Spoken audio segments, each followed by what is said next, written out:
আবর্জনা আপনাদের এখানে ফেলে দেয়, ডাক্তাররা এডিসি থেকে একটা অর্ডার হয়েছিল যে এই জায়গায় বন্ধ করার জন্য। তারপর হাইলাকান্দি পৌরসভা বন্ধ করে নাই, এর মধ্যে আবার রিমাইন্ডার দিয়েছিলাম, দেওয়ার পর हम लोगों ने मतलब कचरा के लिए प्रतिवाद की है।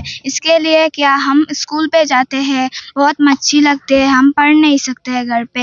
जब ठंडी के मौसम आती है तब धुआं फैल जाते हैं चारों ओर, इससे बच्चों की सांसकष्ट में प्रॉब्लम आ जाती है। बहुत बच्चे हैं जो यहाँ पर पढ़ नहीं पाते हैं, इसके वजह से आँख में जलने लगता है, पानी भी देता है, इसलिए हम पढ़ नहीं सकते हैं।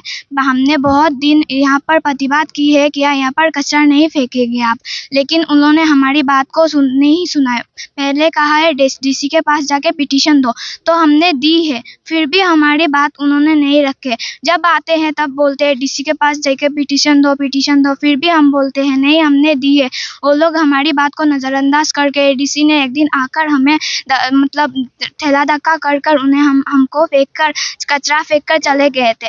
फिर लेडीज से जब हमने प्रतिवाद की तो उन्होंने कहा आप लोग डीसी के पास क्यों नहीं जाते हैं। हमने कहा हमने तो डीसी के पास गए थे, उनको पिटीशन भी दिए थे, फिर भी उन्होंने मेरी बात को नज़रअंदाज करके हमको सीआरपी लेके आके ठेला धक्का कर कचरा फेंक के चले गए। फिर और एक दिन आके कहे हमको 7 दिन का टाइम दो, हमने वो भी दिया, फिर भी उन्होंने बात नहीं समझा, हमारे यहाँ पर कचरा फेंक दिया।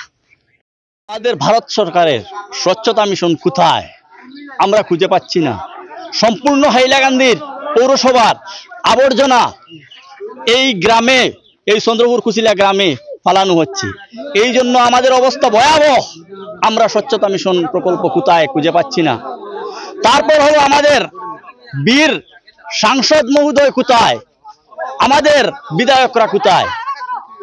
ওরা শুধু আমরা 90% না 92% ভোট দিচ্ছি, ওরা ওটাও দেখে, আর আমাদের উন্নয়নে ওরা সম্পূর্ণ অপারগ।